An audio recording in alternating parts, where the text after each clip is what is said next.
ఆరాధనకు సహాయకరంగా పరిశుద్ధ గ్రంథమైన బైబిల్ నుండి పరమజ్ఞాని అయిన యోహాను రాసినటువంటి ప్రకటన గ్రంథము 1వ అధ్యాయము 6వ వచనం చదువుకుందాం. మనలను ప్రేమించు తన రక్తం వలన మన పాపముల నుండి మనల్ని విడిపించిన వానికి మహిమయు ప్రభావమును యుగయుగములు కలుగునుగాక. ఆమెన్. ఆయన మనలను తన తండ్రి యగు దేవునికి ఒక రాజ్యముగాను యాజకులనుగాను చేశాను. దేవుడి వాక్యము మన కొరకు దీవించుగాక. ప్రభునందు ప్రియులారా, ప్రభువైన యేసుక్రీస్తు యొక్క ప్రేమ, ఆ ప్రేమకు ప్రతిగా తన రక్తాన్ని మన పాపముల నుండి మనం విమోచించుట కొరకు ఆయన చిందించిన రక్తము మహిమా ప్రభావములతో ఆయన వెలుగొందేటువంటి గొప్ప దేవుడై ఉన్నటువంటి స్థితిని మనం ఇక్కడ చూస్తున్నాం. ఆయన మనలను తన తండ్రి యొక్క దేవునికి ఒక రాజ్యముగా యాజకులనుగా చేశాను. దీనికి అంతటికీ ప్రభువైన యేసుక్రీస్తు యొక్క బలి అర్పణ అదే ప్రాముఖ్యమైన అంశం. ఈరోజు ఈ విషయం మనం జ్ఞానం చేసుకుని ప్రభువును స్తుతించి ఆరాధించుగాక. మనలను ప్రేమించుచు తన రక్తం వలన మనల్ని ప్రేమిస్తూ అంటున్నాడు. యేసు ప్రభు యొక్క ప్రేమ ఎంత గొప్పది! దేవుని ప్రేమ ఇదిగో జనులారా కనుగొనండి అంటున్నాడు. దేవుడు లోకమును ఎంతో ప్రేమించాను, కాగా తన అద్వితీయ కుమారునిగా పుట్టినవాని ఎందు విశ్వాసముంచు ప్రతి వాడును నశింపక నిత్య జీవం పొందినట్లు ఆ కుమారుని మన కొరకు అనుగ్రహించాను. దేవుని ప్రేమ అది. మనల్ని రక్షించడం కొరకై యేసు ప్రభువును రక్షకుడిగా ఈ లోకానికి పంపాడు. దేవుని ప్రేమ అక్కడ వెల్లడి అయింది. యోహాను సువార్త 13వ అధ్యాయము 34వ వచనం, మీరు ఒకరినొకడు ప్రేమింపవాలని మీకు కృతజ్ఞ ఇచ్చుచున్నాను. నేను మిమ్మల్ని ప్రేమించినట్టే మీరును ఒకరినొకడు ప్రేమింపవలను. నేను మిమ్మల్ని ప్రేమించినట్లే మీరు ప్రేమించారు. దేవుడు మనల్ని ప్రేమించాడు. పిల్లారా, ఈ విషయాన్ని మనం ఎంత మాత్రమూ మర్చిపోకూడదు. మనల్ని ప్రేమించాడు, మనం కూడా ఒకరినొకరు ప్రేమించుకోమంటున్నాడు. దేవుని ప్రేమ ఎంత గొప్పది. 15వ అధ్యాయం యోహాను సువార్త 9వ వచనం, తండ్రి నన్ను ఎలాగూ ప్రేమించను, నేను మిమ్మను అలాగూ ప్రేమించి తిని నా ప్రేమయందు నిలిచి యుండుడి. తండ్రి నన్ను ఎలాగూ ప్రేమించను, నేను మిమ్మల్ని అలాగనే ప్రేమించి తిని అంటున్నాడు. ఆయన ప్రేమ చాలా ఘనమైనటువంటిది, చాలా విలువైనటువంటిది. రోమా పత్రిక 8వ అధ్యాయం 37వ వచనం, అయినను మనల్ని ప్రేమించిన వాని ద్వారా మనము వీటన్నిటిలో అత్యధిక విజయం పొందుతున్నాము. మనల్ని ప్రేమించిన మన ప్రభు ఎంతవరకు ప్రేమించినాడంటే, తండ్రి అయిన దేవుడు తన కుమారుని ఈ లోకానికి పంపి మన పాప విమోచన కొరకై మన యొక్క పాపములను, దోషములను, అపరాధములను ఆయన మీద మోపబడగా ఆయన భరించినాడు, ఆయన శ్రమ అనుభవించినాడు. మనలను ప్రేమించిన వారి ద్వారా మనము వీటన్నిటిలో అత్యధిక విజయం, మనకు విజయాన్ని అనుగ్రహించినాడు. ఆ ప్రేమ ద్వారా మనకు విజయాన్ని అనుగ్రహించినట్లుగా మనం చూస్తూ ఉన్నాం. కాబట్టి ప్రియులారా, రెండో విషయానికి వెళ్దాం. మనల్ని ప్రేమించుతూ తన రక్తం వలన మన పాపముల నుండి మనల్ని విడిపించినవాడు. తన రక్తం వలన మనల్ని విడిపించినవాడు లేదా కడిగినటువంటి వాడు. తన రక్తంతో మనల్ని కడిగినాడు.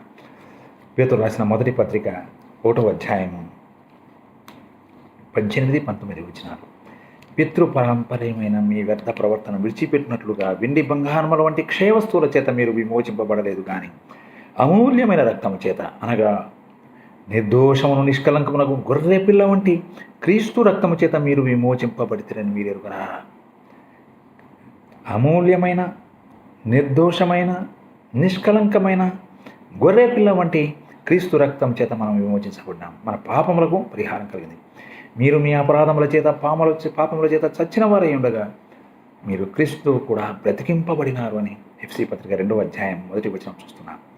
ఇదిగో లోక పాపములను మోసుకొని పోవు దేవుని గొర్రె పిల్ల అని మన ప్రభువైన యేసుక్రీస్తును చూస్తున్నాం. ఆయన లోకంలో ఉన్న పాపాలన్నీ ప్రభువైన యేసుక్రీస్తు మీద మోపమన్నాయి. ఆ గొర్రె పిల్ల రక్తం వల్ల మనకు విడుదల, విమోచన కలిగింది. ఆ ప్రియుడు పొందినటువంటి శాపగ్రస్తమైన మరణం తద్వారా మనకు విడుదల కలిగినట్లుగా మనం చూస్తున్నాం. అలాగే ఆయనకు మహిమ, ఘనత, ప్రభావాలు ఆరోపించుకున్నాయి. తన రక్తం వలన మన పాపముల నుండి మనల్ని విడిపించిన వానికి, మన పాపముల నుండి మనల్ని విడిపించాడు తండ్రి అయిన దేవుడు యేసు ప్రభు రక్తం ద్వారా. దేవుని ప్రేమ ఎంత గొప్పది! మనం ఆయన స్తుతించబద్దులమై ఉంటున్నాం. ఆ తర్వాత చూద్దాం. ఆయన మనలను తన తండ్రి యగు దేవునికి ఒక రాజ్యముగాను యాజకులుగాను చేశాను. పాపము నుండి విడిపించాడు. క్రీస్తు రక్తం పాపము నుండి మనల్ని విడిపించింది. ఆ తర్వాత తండ్రి యగు దేవునికి ఒక రాజ్యముగాను యాజకులుగాను కలుగజేశాను. మనము దేవునికి రాజ్యమైనాము, యాజకులమైనట్లుగా మనం ఇక్కడ చూస్తున్నాం. 5వ అధ్యాయము 9వ వచనం. 5:9 ప్రకటన. దానికన్నా ముందుగా పేతురు రాసిన మొదటి పత్రిక 2వ అధ్యాయము 9వ వచనం. అయితే మీరు చీకటిలో నుండి ఆశ్చర్యకరమైన తన వెలుగులోనికి మిమ్మను పిలిచిన వాని గుణాతిశయములను ప్రచురం చేయు నిమిత్తము ఏర్పరచబడిన వంశమును, రాజులైన యాజక సమూహమును, పరిశుద్ధ జనమును, దేవుని సొత్తైన ప్రజలై ఉన్నారు. రాజులైన యాజక సమూహము, ఏర్పరచబడిన వంశము, పరిశుద్ధ జనము, దేవుని సొత్తైన ప్రజలము. క్రీస్తు రక్తం మనకు ఎన్ని గొప్ప ఆధిక్యతనిచ్చింది. యేసు ప్రభు యొక్క ప్రేమ అమూల్యమైనటువంటిది, బలమైనటువంటిది, ఎంతో గొప్ప విడుదల విమోచన కలగజేసినటువంటిది. ఆయన రాజ్యమునకు మనం యాజకులుగా చేసింది, రాజులంగా చేసింది, పరిశుద్ధ జనముగా చేసింది, దేవుని సొత్తైన ప్రజలుగా చేసినట్లుగా మనం చూస్తున్నాం. ప్రకటన గ్రంథము 5వ అధ్యాయం 9వ వచనం. 5:9. దానికన్నా ముందుగా ఇంకొక విషయం కూడా చూద్దాం. 20వ అధ్యాయము 6వ వచనం. ప్రకటన 26, 20వ అధ్యాయము 6వ వచనం. ఈ మొదటి పునరుద్ధానంలో పాల్గొల వారు ధన్యులను, పరిశుద్ధులైందురు. ఇట్టి వారి మీద రెండవ మరణమునకు అధికారము లేదు. వీరు దేవునికిని క్రీస్తుకును యాజకులై క్రీస్తు కూడా 1000 సంవత్సరములు రాజ్యము చేయుదురు. రాజు దేవునికిని క్రీస్తుకును యాజకులు. మనం దేవునికి యాజకులము, క్రీస్తు కూడా యాజకులమై క్రీస్తుతో కూడా 1000 సంవత్సరములు రాజ్యము చేయుదుము. మనం ఒక రాజ్యం, మనం యాజకులం. ఎంత గొప్ప భాగ్యం!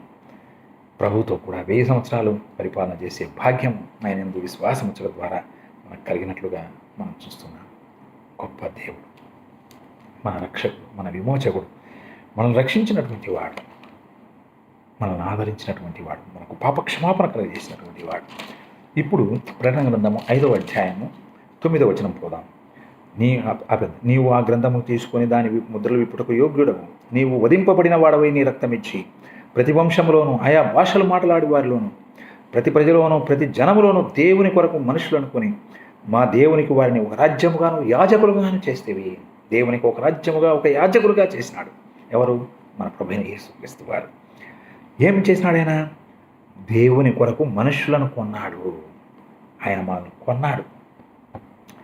మనల్ని కొని ఏం పెట్టుకున్నాడు? తన రక్తముతో విమోచన క్రయధనముగా తన ప్రాణం ఇచ్చాడు, తన రక్తం ఇచ్చాడు.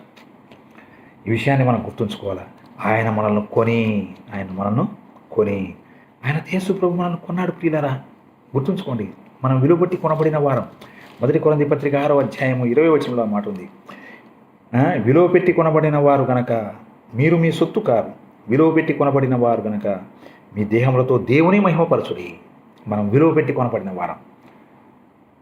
మనం ఈరోజు రక్షణ పొందినామంటే దానికి క్రీస్తు రక్తం విలువ. అన్యాయమైన తీర్పు పొందిన వాడై భారమైన సిలువను మోసుకొని యేసు ప్రభు కలువరి శిలువలో వేలాడి, ఆకాశంలో భూమి మధ్య వేలాడదీయబడి, 3 మేకుల మధ్య వేలాడదీయబడి తన రక్తాన్ని చెందించినాడు. మన కొరకు మరణించినాడు, సమాధి చేయబడినాడు, తిరిగి 3వ దినాన మృత్యువును జయించి లేపబడినాడు. ఆయన యందు విశ్వాసం ఉంచాం. ఆయన రక్తం మనల్ని కడిగి పవిత్రులుగా చేసింది. మీరు విలువ పెట్టి కొనబడిన వారు కనుక మీ దేహంతో దేవుని మహిమపరచు. మనం కొనబడిన వారం, మనం ఈ దేహంతో దేవుని మహిమపరచాలి. ఆదివారం ఆరాధన చేయాలి, తలవంచాలి. ప్రభువా, నీవు లేకపోతే మాకు రక్షణ లేదు, మాకు భాగ్యం లేదని సాగిలపడి ఆయనకు బ్రొక్కి ఆయన గణపరచాలి. 7వ అధ్యాయం మొదటి కొరింథీ పత్రిక 7:23. మీరు విలువ పెట్టి కొనబడిన వారు కనుక మనుషులకు దాసులు కాకుడి అంటాడు. విలువ పెట్టి కొనబడిన వారు, గుర్తుంచుకోండి, ఇవన్నీ చాలా విలువైన మాటలు. అలాగే గలతీయులకు రాసిన పత్రికలో కూడా ఒక మాట అంటాడు. 3వ అధ్యాయము 13వ వచనం. ఆత్మను గుర్చిన వాగ్దానం విశ్వాసం వల్ల మనకు లభించినట్లు అబ్రహాము పొందిన ఆశీర్వచనం క్రీస్తు యేసు ద్వారా అన్ని జనులకు కలుగుటకై క్రీస్తు మనకుగాను శాపగ్రాహి అయి మన ధర్మశాస్త్రము నుండి యొక్క శాపము నుండి విమోచించను. ప్రభువు మనల్ని విమోచించినాడు. తన రక్తంతో మనల్ని కడిగాడు, మనల్ని పవిత్రులుగా చేశాడు, మనం స్వస్థపరిచాడు, మనకు రక్షణను గ్రహించాడు. ప్రియ ప్రభువును మనం స్తుతించి ఆరాధించవలసిన వారం ఉన్నాం. 4వ అధ్యాయం 4వ వచనం. అయితే కాలము సంపూర్ణమైనప్పుడు దేవుడు తన కుమారుని పంపెను. ఆయన స్త్రీ యందు పుట్టిన మనము దత్తపుత్రులం కావాలని ధర్మశాస్త్రము లోబడి ఉన్న వారిని విమోచించుటకై ధర్మశాస్త్రములకు లోబడిన వాడయను. మరియు మీరు కుమారులై ఉన్నందున నాయన తండ్రి అని మొరపెట్టుటకు తన కుమారుని ఆత్మను దేవుడు మన హృదయంలోనికి పంపాను. కాబట్టి నీవిక దాసుడవు కావు, కుమారుడవైతే దేవుని ద్వారా వారసుడివే. దేవుని ద్వారా మనకు వారసత్వాన్ని అనుగ్రహించినాడు మన ప్రభు. దత్తపుత్రులుగా చేసుకున్నాడు, ఒక రాజ్యముగా చేశాడు, యాజకులుగా చేశాడు, వారసులుగా చేశాడు. ఎంత గొప్ప ఆధిక్యత ఇచ్చాడు. దీనికి అంతటి కారణం ప్రభువైన యేసుక్రీస్తు చేసినటువంటి బలియాగం. ఈ విషయాన్ని మనం జ్ఞాపకం ఉంచుకొని సాగిలపడి ఆయనకు స్తుతించి ఆరాధించి మహిమపరచవలసిన వారంగా ఉన్నాం. అలాగూ మన ప్రభువైన యేసుక్రీస్తు యొక్క మేలును మనం తలపోసుకొని ఆ ప్రియ ప్రభువును మనం స్తుతించి ఆరాధించి మహిమపరచుగాక. దేవుడి వాక్యం మన కొరకు దీవించుగాక. ఆరాధనకు సహాయకంగా దీవించుగాక. స్తుతులు చెల్లించుతాం. ప్రభు అయిన యేసు తన పదింపొండు రాత్రి ఒక రొట్టెను ఎత్తుకుని కృతజ్ఞతాస్తుతులు చెల్లించి దాన్ని విరిచి, ఇది మీ కొరకైన నా శరీరం, నన్ను జ్ఞాపకం చేసుకున్నట్టుకై దీన్ని చెల్లించి చెప్పాను. ప్రభువా, రక్షగా యేసయ్యా, నీకే స్తోత్రములు. నా కొరకు శ్రమలు అనుభవించినావు. నీవు పొందిన గాయముల చేత మాకు స్వస్థత కలిగింది. నీవు శరీరంలో అనుభవించిన ప్రతి శోధన మాకు రక్షణ కలిగించి, నీవు చిందించిన రక్తం ద్వారా మా పాపాలకు క్షమాపణ కలిగించేసింది. మమ్మల్ని కుమారులుగా చేసావు, వారసులుగా చేసావు, రాజ్యముగా చేసావు, యాజకులుగా చేసావు. ఏమిచ్చి మేము నీ రుణం తీర్చుకోగలం ఆయన. విరిగిన హృదయంతో కూడిన జపాపనలు మా ప్రభువైన యేసుక్రీస్తు నామమున సమర్పించి రొట్టెలో పాల్పంపు పొందుచుండగా మీరే మహిమ పొందమని మా ప్రభువైన యేసుక్రీస్తు యొక్క పరిశుద్ధ నామమున చెల్లించి ఆరాధించున్నాం తండ్రి. ఆమేన్. ఆ ప్రకారమే భోజనమైన పిమ్మట ఆయన ఒక పాత్రను ఎత్తుకొని, రక్తం వల్ల ఆయన కొత్త నిబంధన, దీనిలో మీరు తాగునప్పుడల్లా నన్ను జ్ఞాపకం చేసుకుంటే దీన్ని చేయడం చెప్పాను. ప్రభు ఇచ్చిన ఆజ్ఞ మేరకు ఆయన రక్తంలో సాదృశ్య రసపాత్రలో పల్పంపు పొందుచుటగా స్తుతులు చెల్లించినాము. అలాగే చేద్దాం. కృపగల తండ్రి, కర్మగల దేవ, పరిశుద్ధ స్తోత్రములు. రక్తం చిందించకుండా పాప క్షమాపణ జరగదు. ఎల్లగూడ రక్తం వల్ల మాకు పాప విమోచన లేదు, కానీ మా ప్రభువైన యేసుక్రీస్తు రక్తం వల్ల మాకు పాప విమోచన కలిగింది. యేసు రక్తం ప్రతి పాపం నుండి మమ్మల్ని పవిత్రులుగా చేసింది. అందరూ బట్టి నేను స్తుతిస్తున్నాను, నేను మహిమపరుస్తున్నాను. ఘనత, మహిమ, ప్రభావం మీకే ఆరోపిస్తుండగా మహిమ పొందమని, మా ఆరాధన స్వీకరించమని మా ప్రభువైన యేసుక్రీస్తు ఘనమైన నామమున చెల్లించి ఆరాధించున్నాం తండ్రి. ఆమేన్.